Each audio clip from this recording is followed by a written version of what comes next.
Hello guys, now we will study class 10th NCERT Contemporary India Chapter 5 Mineral and Energy Resources topic Non-Conventional Sources of Energy.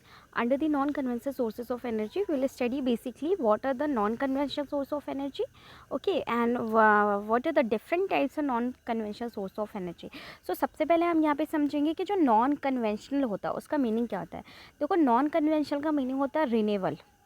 Okay जो चीज़ें easily renew की जा सकती है. Easily का मतलब है कि थोड़ा कम टाइम लगेगा लेकिन इसे नया बनाया जा सकता है.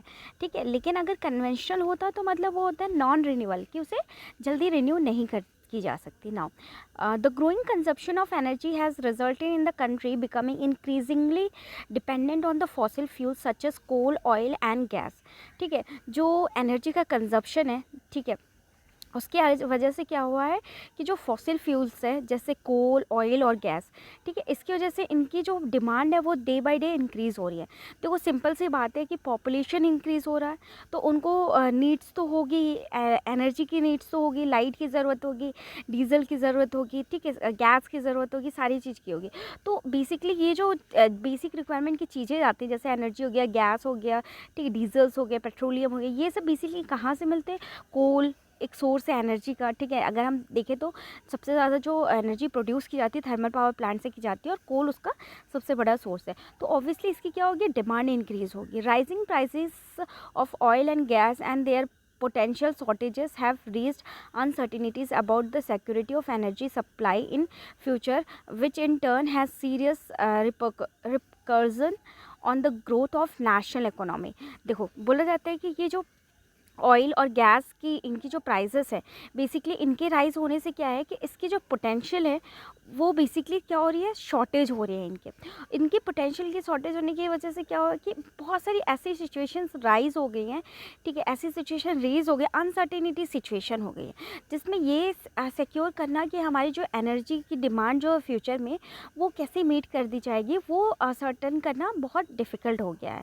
ठीक है, which in turn has a serious this. और इसकी वजह से क्या है कि जो अगर नेशनल, सिंपल सी बात है, अगर आपके कंट्री में सपोज़ जो एनर्जी की जो कंजर्वेशन है वो नहीं हो रही है, इवन उसकी सिक्योरिटी नहीं हो रही है, तो क्या आपका जो इकोनॉमिक है वो कहीं ना कहीं डेवलप करेगा या नहीं करेगा? नहीं करेगा.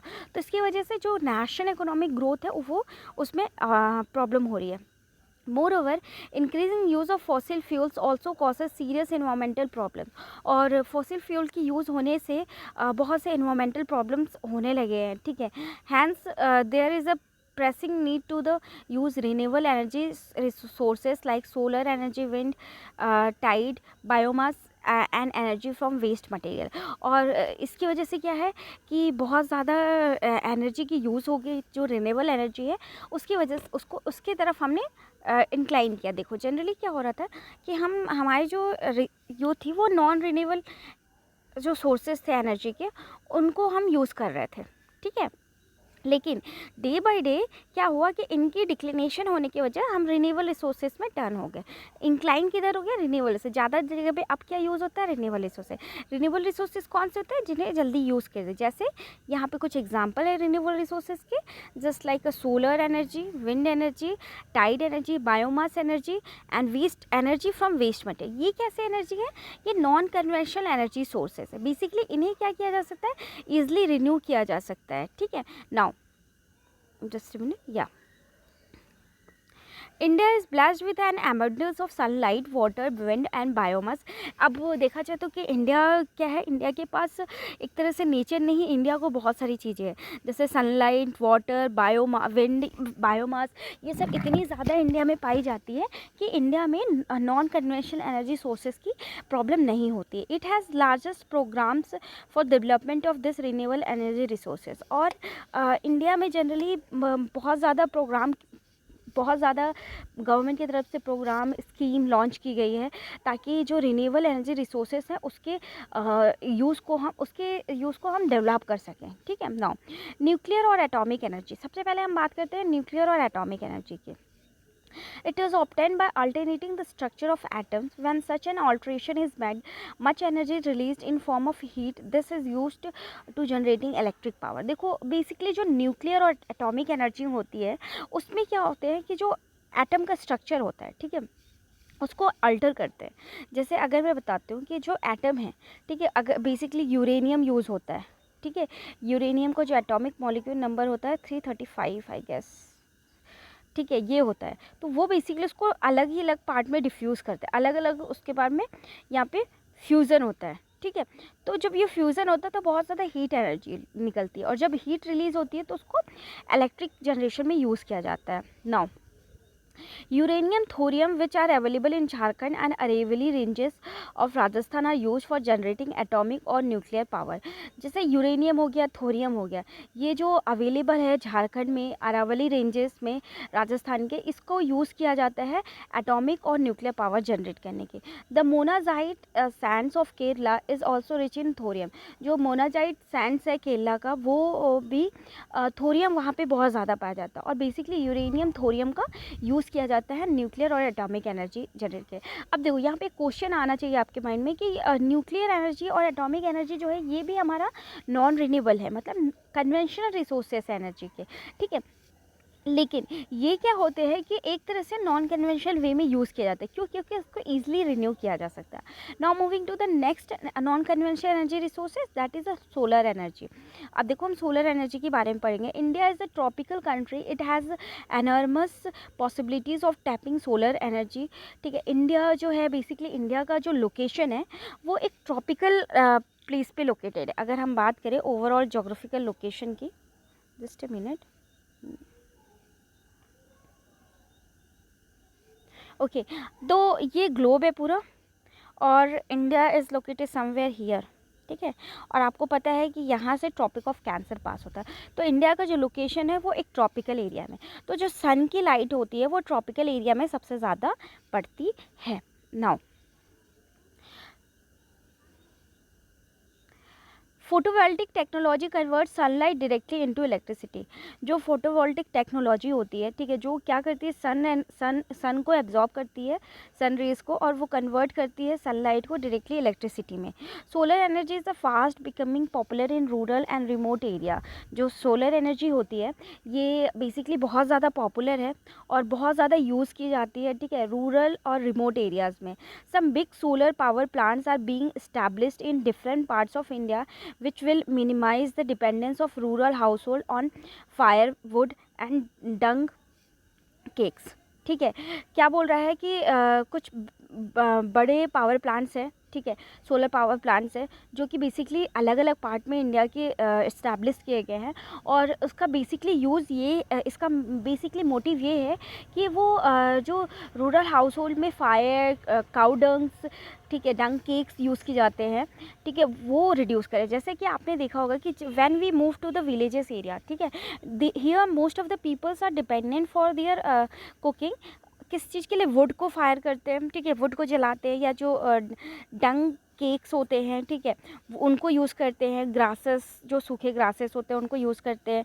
ये सारी चीज़ों को यूज़ करते हैं क्या करने के लिए? फायर के लिए, और इस पर खाना पकाते हैं। तो बेसिकली ये सारी चीज़ों से क्या होता है कि CO2 बहुत ज़्यादा रिलीज़ होता है, और जब कार्बन डाइऑक्साइड रिलीज़ होता है तो बहुत ज़्यादा फैक्टर्स होते हैं, जैसे इन्वायरमेंट पॉल्यूट होता है, हीट इंक्रीज़ होती है, तो ये सारी चीज़ें होती हैं। तो बेसिकली सोलर एनर्जी का मेन मोटिव है कि ये तो ओवरऑल सारे एरियाज़ में रहता है, बट स्पेशली रूरल एरियाज़ को फोकस किया गया कि जितने जो भी रूरल एरियाज़ हो वहाँ पे सोलर एनर्जी या सोलर पैनल को स्टैब्लिश किया जाए, जिससे हम सोलर एनर्जी जनरेट कर सकते हैं। और सोलर एनर्जी को यूज़ किया जाए बहुत सारे पर्पज़ के लिए, इलेक्ट्रिसिटी के लिए, कुकिंग के लिए, इवन आपने देखा होगा कि रूरल एरिया में इरीगेशन बहुत ज़्यादा होता है, तो मोटर रन करने के लिए अभी तो गवर्नमेंट इसके लिए बहुत ज़्यादा सब्सिडी भी दे रही है कि अगर आप अपने रूरल एरियाज़ में कहीं भी सोलर पैनल इंस्टॉल करते हो तो आपको ये सारी सब्सिडी मिलेगी। Now, which in turn will contribute to environmental conservation and adequate supply of manure in agriculture।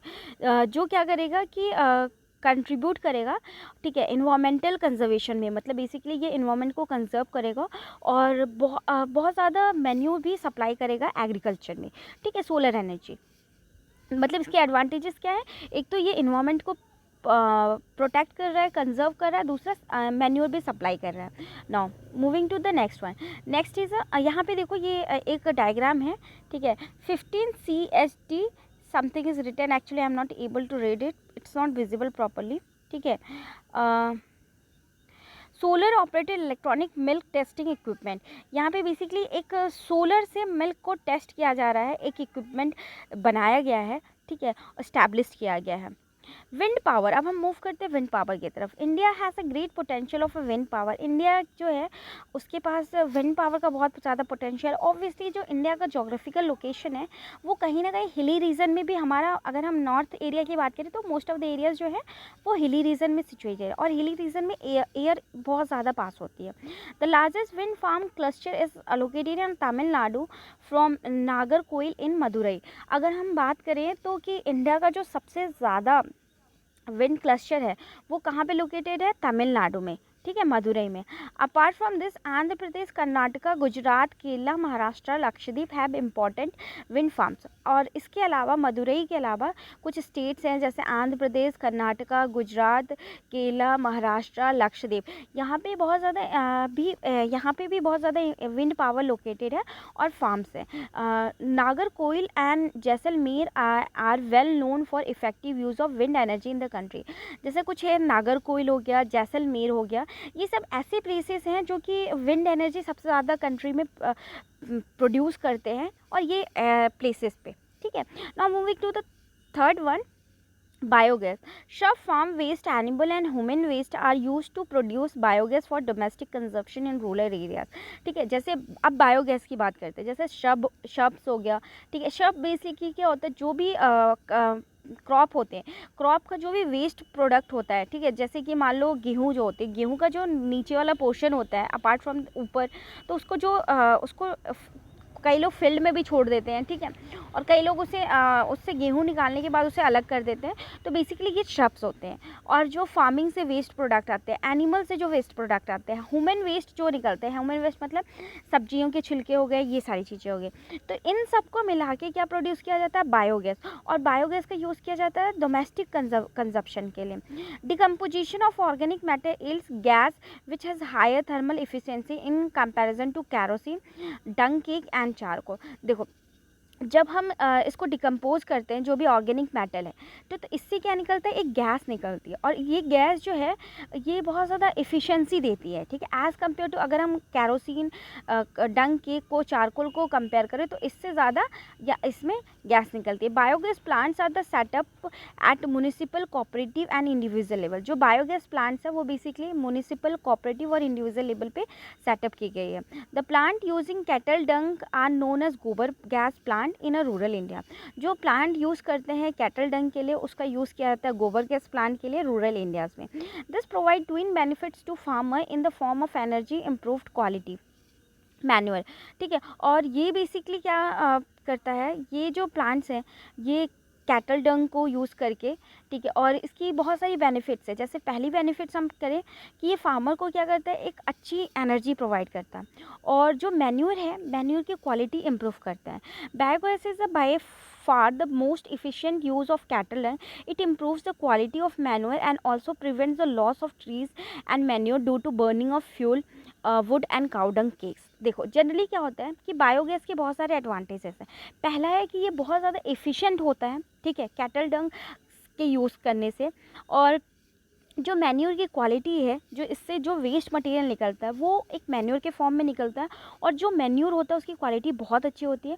और देखो यहाँ पे क्या होता है कि अगर ये सोचो कि अगर ये काऊ डंग को, ठीक है, और काऊ डंग केक्स को, फ्यूल को, वुड को अगर हम बायोगैस जनरेशन में यूज़ नहीं करते, तो लोग इसको जनरली किस चीज़ में यूज़ करते हैं, लोग क्या करते हैं इसको इससे इलेक्ट्रिसिटी जनरेट करते, सॉरी इससे फायर करते हैं, ठीक है। और वो जब आग लगाते तो उससे क्या होता है, CO2 रिलीज होता है। तो बेसिकली ये इनडायरेक्टली क्या कर रहा है, इन्वायरमेंट को पॉल्यूट होने से रोक रहा है। Now tidal energy, what is the next is a tidal energy. Oceanic tides can be used to generate electricity. देखो जब ओशियन में बहुत तेज़ी से लहर आती है, ठीक है, तो उसको हम यूज़ कर सकते हैं इलेक्ट्रिसिटी जनरेट के लिए। इवन ये बहुत ज़्यादा यूज़ भी होती है। Flood gate dams are built across inlets, ठीक है, और फ्लड गेट डैम्स बने रहते हैं, ठीक है, जो इनलेट एरिया होता है वहाँ पे। During high tide water flows into the inlet gates trapped when the gate is close. देखो जनरली क्या होता है कि जब बहुत ज़्यादा टाइड फ्लो होती है, ठीक है, तो जो इनलेट्स है वहाँ पे पानी आता है और वो ट्रैप्ड हो जाता है क्योंकि वहाँ का गेट क्लोज कर दिया जाता है. After the tide falls outside the flood gate, the water retained by the flood gate flow back to the sea via a pipe that carries it through a power generating turbine. देखो generally क्या होता है कि जब high tide water flow होता है, ठीक है, इनलेट से, तो वहाँ पे वाटर ट्रैप्ड हो जाता है और जैसे ही टाइड फॉल्स होता है फ्लड गेट में, तो वाटर क्या करता है, फ्लड गेट के थ्रू बैक जाता है. ठीक है, देन वहाँ से क्या करता है, एक पाइप रहती है, ठीक है, जिससे जनरली क्या होती है, वो कैरीज करती है टरबाइन को और वहाँ से वो टरबाइन मूव करती है और टरबाइन जब मूव करती है तो वो जल्दी पावर जनरेशन होता है. In India the Gulf of Khambhat, the Gulf of Kutch in Gujarat on the western coast, Gangetic Delta in Sundarban regions of the West Bengal provide ideal condition for the utilizing tidal energy. अगर हम India की बात करें, ठीक है, तो कुछ location है जैसे गल्फ ऑफ खंबात है, ठीक है, और गल्फ ऑफ कच्छ है, ठीक है, गुजरात में. गैंगेटिक डेल्टा प्लेन है सुंदरबन में जो वेस्ट बंगाल में सिचुएटेड है. ये सारे एरिया है जहाँ पे टाइडल एनर्जी जनरेट की जाती है. Geothermal energy. Now next topic क्या है, geothermal energy. Geothermal energy refers to the heat and the electricity produced by using the heat from the interior of earth. देखो जियोथर्मल एनर्जी बेसिकली कैसे produce करती है. देखो जियोथर्मल एनर्जी क्या होती है, ये रिफर्स करती है हीट को, और इलेक्ट्रिसिटी जो कि इंटीरियर ऑफ द अर्थ, जो अर्थ सरफेस के अंदर का पोर्शन होता है, वहाँ से जो एनर्जी रिलीज होती है वो जियोथर्मल एनर्जी प्रोड्यूस करती है. Geothermal energy exist because the earth grows progressively hotter with the increasing depth. और देखो जैसे जैसे हम देखो सपोज ये अर्थ लेयर है, इसके नीचे जैसे जैसे जाते हैं तो यहाँ की जो जियोथर्मल एनर्जी होती है वहाँ यहाँ के कंपेयर यहाँ पे ज़्यादा मिलेगी. ठीक है, where the geothermal gradient is high, the high temperature are found at the shallow depth. और जहाँ पे नीचे जितने ज़्यादा नीचे जाते हैं वहाँ पे क्या होता है, टेम्परेचर ज़्यादा पाया जाता है. Ground water in the such areas absorb heat from the rocks and becomes hot. जो ग्राउंड वाटर है ऐसे एरिया में वो एब्जॉर्ब करता है हीट को, ठीक है, और रॉक सरफेस से, और क्या करता है, वो गर्म हो जाता है. It is so hot that when it rises to the earth surface it turns into the steam. This steam is used to drive the turbines and generate electricity. देखो जनरली क्या होता है, एक स्ट्रक्चर मैं आपको समझाती हूँ. ये अर्थ हो गया, ठीक है, ये बेसिकली क्या हो गया, यहाँ पे वाटर पास होता है, ठीक है, और जैसे आपको पता होगा कि जैसे जैसे हम नीचे जाते हैं वहाँ का टेम्परेचर इंक्रीज़ होता है. ठीक है, तो नीचे जाने से टेम्परेचर इंक्रीज़ हो रहा है, तो ये जो स्टोन्स है ये बहुत गर्म होंगे. इसके गर्मी से क्या होगा, पानी भी बहुत तेज़ी गर्मी होगा, और जब ये वाटर टरबाइन तक पास होगा तो वो टरबाइन को तेज़ी से रोटेट कर रहेगा. तो इस तरह से जियोथर्मल एनर्जी जनरेट की जाती है. ठीक है, there are several hundred hot springs in the India, ठीक है, which could be use to generate electricity. और अगर हम इंडिया की बात करें तो इंडिया में बहुत ज़्यादा हॉट स्प्रिंग्स हैं, ठीक है, इंडिया में, जो कि इलेक्ट्रिसिटी जनरेशन में हेल्प करते हैं. 2 experimental projects have been set up in India to harness geothermal energy. और कुछ एक्सपेरिमेंटल प्रोजेक्ट्स किए गए हैं इंडिया में, किसके लिए, जियोथर्मल एनर्जी को हार्नेस करने के लिए. One is located in Parvati valley near Manikaran in Himachal Pradesh and other is located in Puga valley Ladakh. ठीक है, एक जो है वो लोकेटेड है पार्वती वैली में, ठीक है, जहाँ पे हिमाचल प्रदेश है, ठीक है, हिमाचल प्रदेश में मणिकर्ण प्लेस पे, और जो दूसरा है वो पूगा वैली लद्दाख में लोकेटेड है. ठीक है, तो ये बेसिकली जियोथर्मल एनर्जी कहाँ कहाँ पे लोकेटेड है, 2 प्लेस पे है. एक तो जो है पार्वती वैली में, कहाँ पे है, हिमाचल प्रदेश में, और दूसरा जो है पूगा वैली जो कि लद्दाख में. ठीक है, तो यहाँ पे हमने अभी क्या क्या पढ़ा, नॉन कन्वेंशनल एनर्जी. तो अब सबसे पहले हम एक रिवीजन करते हैं कि सबसे पहले हमने देखा कि नॉन कन्वेंशनल एनर्जी होती क्या है. ठीक है, उसके बारे में हमने पढ़ा. Types of non conventional energy देखा, सोलर एनर्जी देखा, विंड, टाइड, बायोमास, ये सारी देखी, और हमने हर एक को स्टडी की. हमने सबसे पहले न्यूक्लियर एनर्जी को पढ़ा. ठीक है, न्यूक्लियर एनर्जी में देखा कि न्यूक्लियर एनर्जी कैसे जनरेट होती है. Then we move to solar energy. Solar energy में देखा कि सोलर एनर्जी कैसे जनरेट होती है, what is the use of solar energy, what are the advantages of solar energy, ये सारी चीज़ें पढ़ी. उसके बाद हमने टाइडल एनर्जी के बारे में स्टडी की. उसके बाद हमने बायोगैस के बारे में स्टडी की कि बायोगैस क्या होता है, बायोगैस का एडवांटेजेस कैसे है, बायोगैस कैसे जनरेट किया जाता है। उसके बाद हमने विंड पावर के बारे में समझा कि विंड पावर क्या होता है, विंड पावर कैसे जनरेट किया जाता है, ठीक है। विंड पावर सूटेबल क्यों है इंडिया में, कहाँ पे, क्योंकि इंडिया का जो लोकेशन है वो कहीं ना कहीं हिली एरियाज़ में है, तो वहाँ पे ईजिली मिल जाता है। उसके बाद हमने जियोथर्मल एनर्जी के बारे में पढ़ा। तो बेसिकली हमने ये सारी चीज़ें यहाँ पे समझी। तो आई होप कि आपको समझ में आया, you have enjoyed this class. Will come to the next class with the next topic, conservation of energy resources, how the energy resources are conserve.